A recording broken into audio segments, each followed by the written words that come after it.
आज के सेशन में हम कुछ एमसीक्यूज सॉल्व करने वाले हैं और ये एमसीक्यूज इंडियन कॉन्स्टिट्यूशन के हिस्टोरिकल बैकग्राउंड पर बेस्ड होने वाला है। ये MCQs LLM entrance, CUET, CLAT, BHU, AU जितने भी कॉम्पिटिटिव एग्ज़ाम होते हैं जिनके सिलेबस में इंडियन कॉन्स्टिट्यूशन या फिर पॉलिटी है, जैसे कि स्टेट पीसीएस, जुडिशियरी, यूपीएससी। चलते हैं हमारा question number first. Which act gave separate electoral rights to Muslims in India? किस अधिनियम के द्वारा मुसलमानों को पृथक निर्वाचन का अधिकार दिया गया था? Option A the Indian councils act 1909, option B the government of India act 1915, option C the government of India act 1919, option D the government of India act 1935। तो इसका सही आंसर होगा option A the Indian councils act 1909। इसके द्वारा क्या किया गया था? मुसलमानों को पृथक निर्वाचन का अधिकार दिया गया था। अब हम बढ़ते हैं नेक्स्ट क्वेश्चन की ओर। क्वेश्चन नंबर सेकेंड है हमारा, विच one of the following made the Indian legislature by cameral? निम्नलिखित में से किसके द्वारा भारतीय विधायिका को द्विसदनीय बनाया गया? Option A Indian council act 1909, option B government of India act 1919, option C government of India act 1935, option D Indian independence act 1947। इसका करेक्ट आंसर होगा option B government of India act 1919। इसके द्वारा क्या किया गया? इंडियन लेजिस्लेचर को bicameral बनाया गया। चलते हम नेक्स्ट क्वेश्चन की ओर। Question number third, diarchy was established in India by which of the following? निम्नलिखित में से किसके द्वारा भारत में द्वैध शासन यानी कि डायरकी स्थापित हुआ था? Option A the Indian council act 1909, option B the government of India act 1935, option C the government of India act 1919, option D none of the above. तो इसका करेक्ट आंसर होगा option C government of India act 1919 के द्वारा भारत में द्वैध शासन स्थापित किया गया था, विधायिका को द्विसदनीय बनाया गया था। यानी कि इस अधिनियम के द्वारा देश में पहली बार भारत में 2 सदन की व्यवस्था प्रारंभ की गई थी। अब हम नेक्स्ट क्वेश्चन की ओर बढ़ते हैं। Question number 4, which one of the following aim at providing a federal structure for India? निम्नलिखित में से किसका ध्येय भारत के लिए संघीय ढांचा उपलब्ध करना था? यानी ये जो एक्ट है इनमें से किसका एम था कि भारत के लिए संघीय ढांचा उपलब्ध करना है? तो ऑप्शन ए है Indian council act 1909, option B government of India act 1919, option C government of India act 1935, option D Indian independence act 1947। तो इसका करेक्ट आंसर हो जाएगा हमारा option C government of India act 1935। इसके द्वारा क्या किया गया? भारत में अखिल भारतीय संघ की स्थापना करी गई। अखिल भारतीय संघ की स्थापना करी गई जिसमें राज्यों एवं रियासतों को एक इकाई की तरह माना गया। यानी गवर्नमेंट ऑफ इंडिया के तहत क्या किया गया? सबसे पहले इसके तहत अखिल भारतीय संघ की, भारत में अखिल भारतीय संघ की स्थापना करी गई। अखिल भारतीय संघ की स्थापना करी गई और राज्यों एवं रियासतों को एक इकाई की तरह माना गया। राज्य और रियासतों को एक यूनिट माना गया। चलिए बढ़ते अब नेक्स्ट क्वेश्चन की ओर। Question number 5, As a guardian of the Government of India Act 1935, a court was constituted which was called? Bharat सरकार अधिनियम के अधीन एक संरक्षक न्यायालय का गठन किया गया जो क्या कहलाता था? A privy council, supreme, option B supreme court, option C high court, option D federal court. क्या कहलाता था? Option D federal court. Government of India act 1935 जो था उसके तहत एक संरक्षक न्यायालय का गठन किया गया और वो था फेडरल कोर्ट। अब ये फेडरल कोर्ट का काम क्या होता था, तो ये संघ और इसमें शामिल होने वाली इकाइयों के बीच उठे संवैधानिक विवादों को निपटाने के लिए भारत में एक संरक्षक न्यायालय का गठन किया गया, जो हमारा संघीय न्यायालय कहलाता था, यानी कि फेडरल कोर्ट कहलाता था। और ये फेडरल कोर्ट स्थित कहाँ थी, दिल्ली में।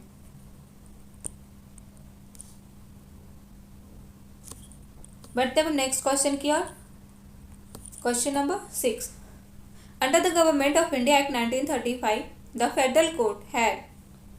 भारत सरकार अधिनियम 1935 के अंतर्गत संघीय न्यायालय को था। संघीय न्यायालय को भारत सरकार अधिनियम के तहत कौन सा जुरिस्डिक्शन था, original jurisdiction, B appellate jurisdiction, option C advisory jurisdiction, option D original appellate and advisory jurisdiction.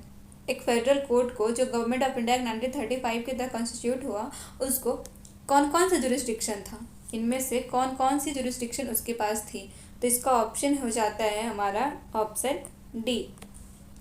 Federal court के पास ओरिजिनल जुरिस्डिक्शन भी थी, अपीलेट जुरिस्डिक्शन भी थी और साथ ही एडवाइजरी जुरिस्डिक्शन भी थी। ये तीनों ही जुरिस्डिक्शन फेडरल कोर्ट के पास थी। अब हमारा है question number 8। Under the government of India act 1935 how many governors provinces and chief commissioners provinces constituted in British India. Bharat सरकार अधिनियम 1935 के अंतर्गत कितने गवर्नर के प्रांत व कितने मुख्य कमिश्नर के प्रांत मिलकर ब्रिटिश भारत का निर्माण करते थे। कितने गवर्नर के प्रांत और कितने मुख्य कमिश्नर के प्रांत मिलकर एक ब्रिटिश भारत का निर्माण करते थे। Option A 14 and 7, option B 11 and 7, option C 15 and 9, option D none of the above. तो इसका करेक्ट आंसर हो जाता है हमारा ऑप्शन बी 11 and 7। 11 गवर्नर के प्रांत व 7 मुख्य कमिश्नर, यानी 11 governor provinces and 7 chief commissioners provinces मिलकर ब्रिटिश इंडिया का कॉन्स्टिट्यूट करते थे। तो नेक्स्ट क्वेश्चन अब हम देखते हैं। Question number 9। The Mountbatten plan led to the enactment of. Mountbatten योजना के परिणाम स्वरूप अधिनियम पारित किया गया। माउंटबेटन योजना के परिणाम स्वरूप कौन सा अधिनियम पारित किया गया इनमें से? Option A government of India act 1919, government of India act 1935, option C the Indian independence act 1947, option D none of the above. तो इसका करेक्ट आंसर हो जाता है हमारा option C the Indian independence act 1947। इसके साथ हम ये भी जान ले कि द इंडियन इंडिपेंडेंस एक्ट 1947 जो इनैक्टमेंट किया गया माउंटबेटन प्लान के तहत, तो इसको पेश कब किया गया था संसद में? इसको पेश किया गया 4 जुलाई 1947 को। 4 जुलाई 1947 को संसद में पेश किया गया और इस पे सहमति कब मिली इसकी स्वीकृति? और इसकी स्वीकृति आपको मिल जाती है 18 जुलाई 1947 को इस पे असेंट भी मिल जाती है, इसको स्वीकृति मिल जाती है। अब हम नेक्स्ट क्वेश्चन की ओर बढ़ते हैं। क्वेश्चन नंबर हमारा 10। The plan of Lord Mountbatten was accepted by the Congress and the Muslim League.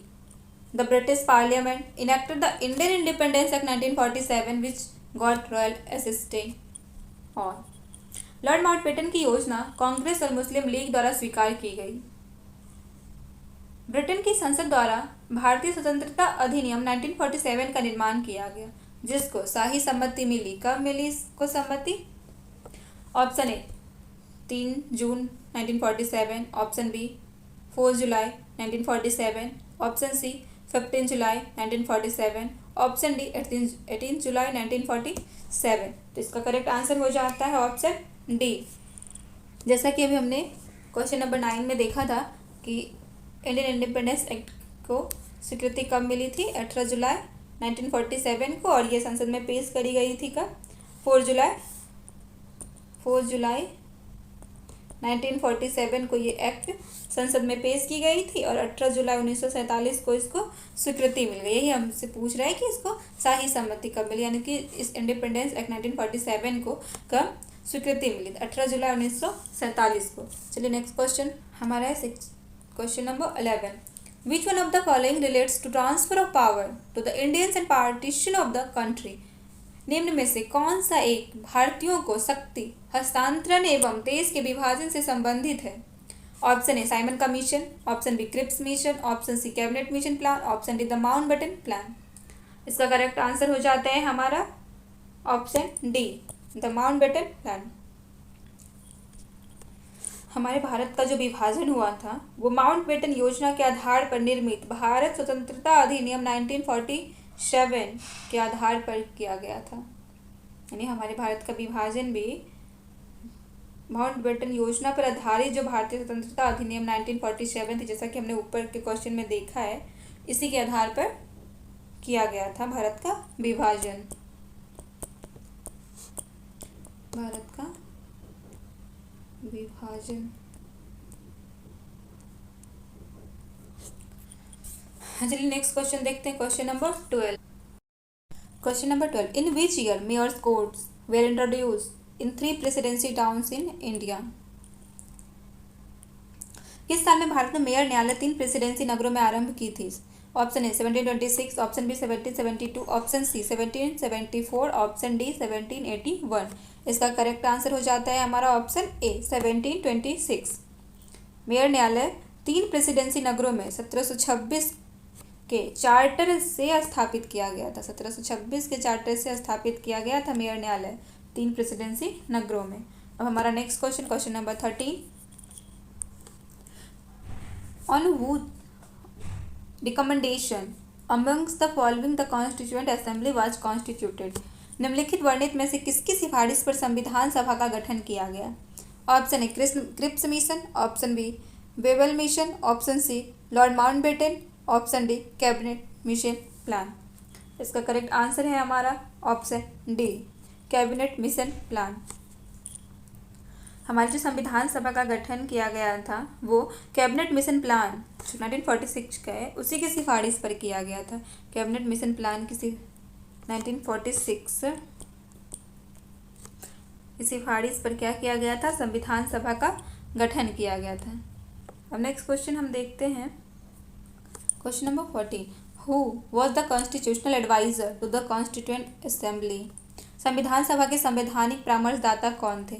Option A doctor B Ambedkar, option B Pandit Jawaharlal Nehru, option C Shri B N. Rao, option D doctor Rajendra Prasad.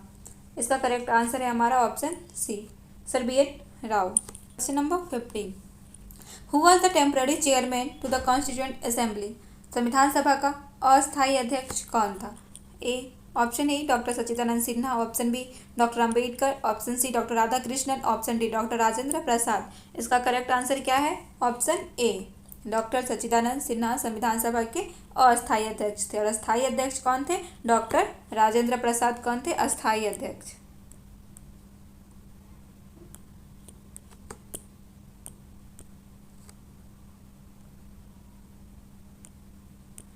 But यहाँ हमारा question क्या है कि अस्थायी अध्यक्ष कौन थे? तो सच्चिदानंद सिन्हा जी थे. अगला क्वेश्चन हमारा question number 16. The first Constituent Assembly's meeting held on 9 December 1946 was presided over by. संविधान सभा की प्रथम बैठक जो 9 दिसंबर 1946 को बुलाई गई थी उसकी अध्यक्षता निम्न में से किसके द्वारा की गई थी? Option A doctor Rajendra Prasad, option B Shri S N. Sinha, option C Shri Jawaharlal Nehru, option D none of the above. इसका करेक्ट आंसर हो जाता है हमारा Shri S N. Sinha, option B. अब हम क्वेश्चन नंबर 17 की ओर बढ़ते हैं. Who among the following was the president of constituent assembly? निम्न में से कौन संविधान सभा का अध्यक्ष था? अब जब यहाँ ऐसा क्वेश्चन पूछा जाता है, क्लियर नहीं करता कि संविधान सभा के अस्थायी अध्यक्ष पूछ रहा है या फिर अस्थायी अध्यक्ष पूछ रहा है. डायरेक्ट पूछ रहा है कि संविधान सभा का अध्यक्ष कौन थे. तो हम यहाँ पे कौन सा ऑप्शन पे टिक करेंगे? राजेंद्र प्रसाद या फिर सच्चिदानंद सिन्हा. जहां अगर ऑप्शन में राजेंद्र प्रसाद और सच्चिदानंद सिन्हा दोनों दिए हो और हमारा क्वेश्चन हो, जनरली ऐसा होता नहीं, बट अगर ऐसा कभी किसी क्वेश्चन में देखा जाए तो हम वहां अगर डायरेक्ट संविधान सभा का अध्यक्ष पूछता है, मतलब हमसे ये अस्थायी अध्यक्ष की बातें करता है, तो हम वहां डॉक्टर राजेंद्र प्रसाद को टिक करेंगे. तो चलते हैं हमारा next question, question number 18. Who was the first president of constituent assembly of India? Bharat संविधान सभा के पहले अध्यक्ष कौन थे? Doctor B R Ambedkar, doctor K N Katju, doctor Rajendra Prasad, C Rajagopalachari. तो अब देखिए यहाँ पे हमारे क्वेश्चन में क्या पूछा गया कि संविधान सभा के पहले अध्यक्ष कौन थे। अब यहाँ भी अस्थाई अस्थाई कुछ भी क्लियर नहीं किया, डायरेक्ट संविधान सभा के पहले अध्यक्ष कौन थे। तो अब बताइए इनमें से कौन सा हम टिक करेंगे। तो यहाँ भी हम ऑप्शन सी को टिक करेंगे, डॉक्टर राजेंद्र प्रसाद को। देखिए जब कभी भी अस्थाई अस्थाई या डायरेक्ट अध्यक्ष की बातें करता है तो संविधान सभा के अध्यक्ष से रिलेटेड दो क्वेश्चन होंगे, या तो अस्थाई अध्यक्ष या अध्यक्ष। जहाँ कहीं भी डायरेक्ट अध्यक्ष पूछते हैं, पहला अंतिम ऐसा कुछ भी लगा दें, इससे घबराने की बात नहीं है। अध्यक्ष, डायरेक्ट अध्यक्ष अगर पूछा जाता है तो हम डॉक्टर राजेंद्र प्रसाद को ही टिक करेंगे। और डॉक्टर राजेंद्र प्रसाद जब अस्थाई अध्यक्ष के रूप में चुने गए तो ये संविधान सभा के लास्ट टाइम तक अध्यक्ष रहे थे। बट सर्वप्रथम हम सच्चिदानंद सिन्हा जी को अस्थाई अध्यक्ष बनाया गया, लेकिन जब कभी भी हमारा क्वेश्चन अगर उनसे रिलेटेड आएगा तो अध्यक्ष से पहले अस्थाई जरूर लगा रहेगा। अगर नहीं लगा है, डायरेक्ट अध्यक्ष की बातें करती है, चाहे वो पहले लगा हो या ना लगा हो, डायरेक्ट संविधान सभा का अध्यक्ष आया तो हम यहाँ हमेशा ही डॉक्टर राजेंद्र प्रसाद को टिक करेंगे। अब नेक्स्ट क्वेश्चन हमारा आता है question 19। The number of the members of the drafting committee of the constitution were? संविधान प्रारूप समिति में शामिल सदस्यों की संख्या थी ए 7, बी 8, सी 1, डी 5। यहाँ कौन सा करेक्ट आंसर है? कितने मेंबर थे प्रारूप समिति में? ऑप्शन ए 7 मेंबर थे। ड्राफ्टिंग कमेटी में टोटल 7 मेंबर थे। अब कौन कौन थे तो इसका लिस्ट जरा हम देख लें। मैं आपको बता दे रही हूँ, आप नोट कर लेना। फर्स्ट अल्लादी कृष्णा स्वामी अय्यर, दूसरे एन गोपाला स्वामी, तीसरे बी आर अम्बेडकर, चौथे के M Munshi, fifth Mohammad Sadulla, 6 B N मित्र, 7 डी पी खेतान। वैसे ये मेंबर के नाम पूछे नहीं जाते, बस जनरल नॉलेज के लिए हमें एक दो तो मालूम होने ही चाहिए, तो आप नोट कर लेना रिवाइंड करके। तो चलते हैं हम क्वेश्चन नंबर 20 देखते हैं। Who among the following was the chairman of the constitution drafting committee? निम्न में से कौन संविधान का मसौदा समिति का अध्यक्ष था? Option A doctor B R Ambedkar, option B Motilal Nehru, option C M K Gandhi, option D Sardar Patel. तो हमारा यहाँ पे आंसर हो जाता है option A doctor B R Ambedkar. प्रारूप समिति के अध्यक्ष कौन थे? B R Ambedkar. प्रारूप समिति कहिए या फिर मसौदा समिति कहिए या फिर हम general drafting committee in English. Next question हमारा हो जाता है question 20। Who was the chairman of the drafting committee of Indian constitution? भारतीय संविधान बनाने वाली प्रारूप समिति ड्राफ्टिंग कमेटी के अध्यक्ष कौन थे? Doctor Rajendra Prasad, option B B R Ambedkar, option C M K Gandhi, option D Motilal Nehru. तो यहाँ ऑप्शन हमारा हो जाता है option B doctor B R Ambedkar. अब हमारा क्वेश्चन नंबर 22 है। The members of the constituent assembly were? संविधान सभा के सदस्य थे A elected directly by the people, option B nominated by the Indian National Congress, option C delegate of Indian princess, option D mainly elected by the provincial assemblies. तो इसका correct answer option D है, प्रांतीय विधानसभाओं द्वारा चयनित। और साथ ही संविधान सभा के टोटल मेंबर कितने थे? टोटल मेंबर थे 389। अब नेक्स्ट क्वेश्चन हमारा हो जाता question number 23। When was the first meeting of the constituent assembly held? संविधान सभा की पहली बैठक कब आयोजित की गई थी? ऑप्शन ए 8 दिसंबर, ऑप्शन बी 9 दिसंबर, ऑप्शन सी 10 दिसंबर, ऑप्शन डी 12 दिसंबर। तो इसका करेक्ट आंसर हो जाता है हमारा option number B. Next question 24। The first meeting of the constituent assembly was held on? संविधान सभा की प्रथम बैठक हुई थी। ऑप्शन ए 9 दिसंबर, ऑप्शन बी 15 अगस्त, ऑप्शन सी 26 दिसंबर, ऑप्शन डी 10 दिसंबर। तो इसका करेक्ट आंसर हमारा हो जाता है ए 9 दिसंबर। जैसा कि हम देख रहे हैं कि अप्रॉक्सीमेटली क्वेश्चन रिपीटेड आ रहे हैं, बस पूछने का थोड़ा सा तरीका अलग हो जाता है। जैसे यहाँ पूछ दिया 23 में कि when was the first meeting, और यहाँ पूछ रहा है direct the first meeting of the. तो बस क्वेश्चन का थोड़ा बहुत अंतर हो सकता है और सेम क्वेश्चन भी इस तरह से रिपीटेड आ जाते हैं कभी कभी। तो हमें क्वेश्चन का जो मेन पॉइंट होता है ना उस पर फोकस करना होता है।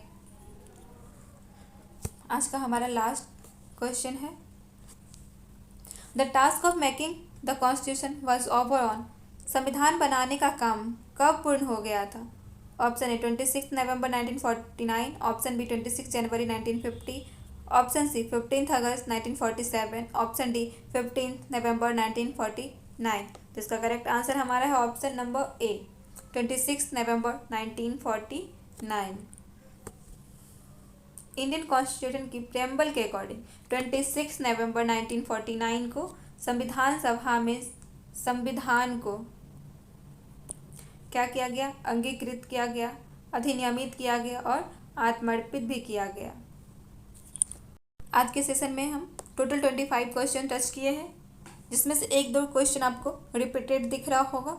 ऐसा मैंने जानबूझ कर करा, वो सिर्फ इसलिए क्योंकि अक्सर ऐसा होता है एग्ज़ाम में कि जैसा कि हम पढ़ के चाहते हैं, ज़रूरी नहीं है कि सेम एज इट पूछ दे, वो थोड़ा डिफरेंट पूछ देते हैं। उनका क्वेश्चन बनाने का तरीका थोड़ा अलग हो सकता है, घुमा के पूछ सकते हैं। तो मेरा बस रिपीटेड क्वेश्चन लाने का एक ही मोटिव था कि आप ये देख सके, जान पाएँ कि हम जो पढ़ के जा रहे हैं ज़रूरी नहीं है कि सेम लाइन क्वेश्चन में एग्जामिनर हमको डाल के देगा, वो क्वेश्चन घुमा के पूछ सकता है। तो बस हमें क्या करना है, क्वेश्चन के जो मेन पॉइंट होते हैं ना उसको पकड़ना है और उसके अकॉर्डिंग हमें क्वेश्चन टिक करना है। जैसे हमने कॉन्स्टिट्यूंट असेंबली के अध्यक्ष के बारे में भी हमने देखा कि कहीं पे अस्थाई अस्थाई का जिक्र करके पूछ रहा है, कहीं पे नहीं कर रहा, डायरेक्ट अध्यक्ष पूछ रहा है। तो हमें इन सब चीज़ों का ध्यान रखना होता है। Thank you for watching my video. अगर आपको ये वीडियो हेल्पफुल लगा हो तो प्लीज़ लाइक एंड शेयर ज़रूर कीजिएगा एंड कमेंट बॉक्स में अपना फीडबैक ज़रूर देते जाइएगा। तो फिर मिलते हैं नेक्स्ट वीडियो में कुछ इंडियन कॉन्स्टिट्यूशन से रिलेटेड क्वेश्चन के साथ। Please like share and subscribe our channel N K law point.